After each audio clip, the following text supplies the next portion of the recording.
people were really surprised that the wines weren't sweet, because I think most people's experience with these wines have been on the sweeter side of things, and certainly Sam and I, we found that when we did our market research as well.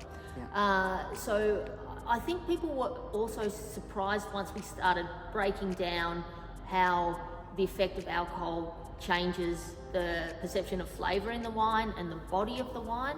Once we sort of explained that, people were really surprised to see certain wines where that was really more obvious, and other wines where you didn't notice it as much. So that was something that really people were very surprised over.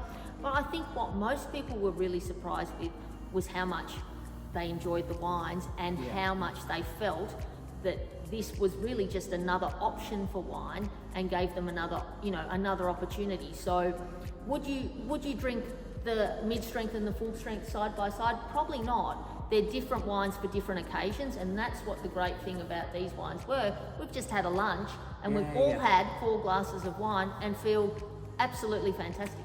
My sense is that these wines will be just something that's in their fridge, in their cellar. People will be enjoying and drinking full strength wine a lot of the time, and from time to time they'll reach in and drink the mid-strength. And just turn the dial back a bit. Just extend a session a little bit longer, perhaps. Just that's right. It's just become another option. And you could see people as they were having the lunch going, oh yeah, when I'm going over to a friend's place for a barbecue, I'm going to take the mid-strength because I can enjoy it for longer. I've been making wine for about 20 years, and Sam's got at least 10 on me. So, I think it kind of puts you back to the beginning of your career. So at the beginning of your career, you're learning everything, you're taking everything in, you're forming new ideas really quickly, and it's also new and it's also exciting. And then as your career goes on and you really hone your skills, what pushes your buttons changes.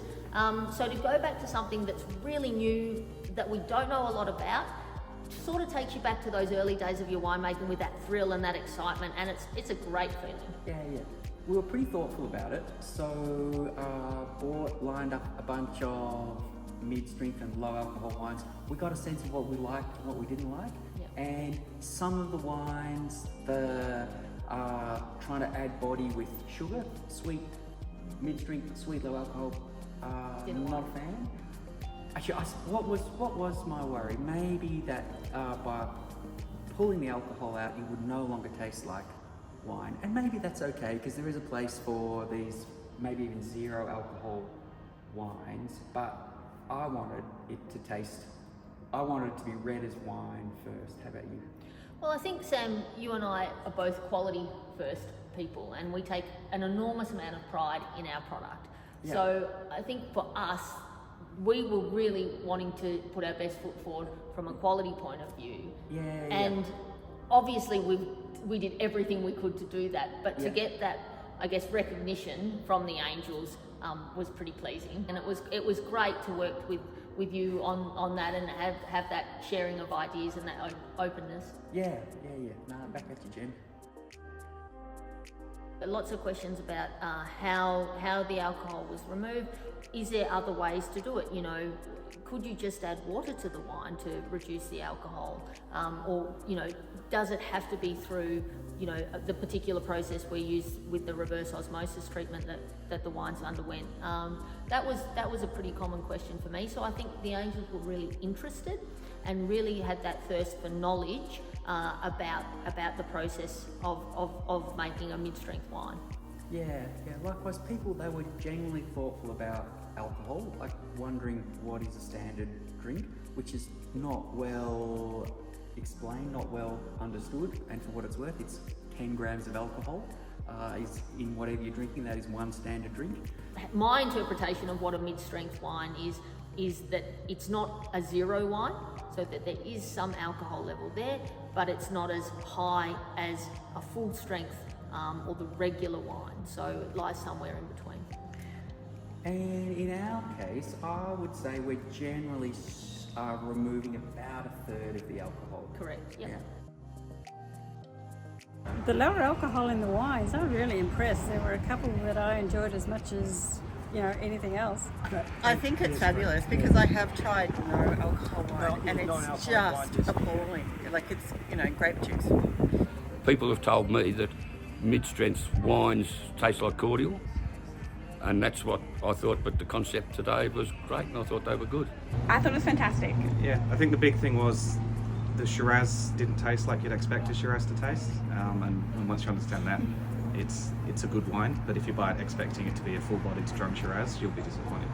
Rosé for me, both delicious. They are summer on the deck. As we go to the theatre a lot, we'll take one bottle of wine, and between the two of us, we know we will be able to drink that safely, and we've got beautiful wine to taste, to drink. I was impressed. 3 of the wines I was very much enjoyed. One not quite so much, but then I don't always like every wine I drink anyway, so it's not necessarily the wine that's a problem. Sometimes just want what I enjoy. Tried some zero strength wines, some of the zero wines that are out there in the supermarket and things like that. Haven't really liked them particularly, so we were interested in trying the mid-strength to see if they were more like a full strength wine, if you like. And I think we've been pleasantly surprised to find that they pretty much fit the bill. And of course, we're all a lot more conscious of drinking and driving these days, so it's nice to think that you can have a couple of glasses of wine and still drive safely.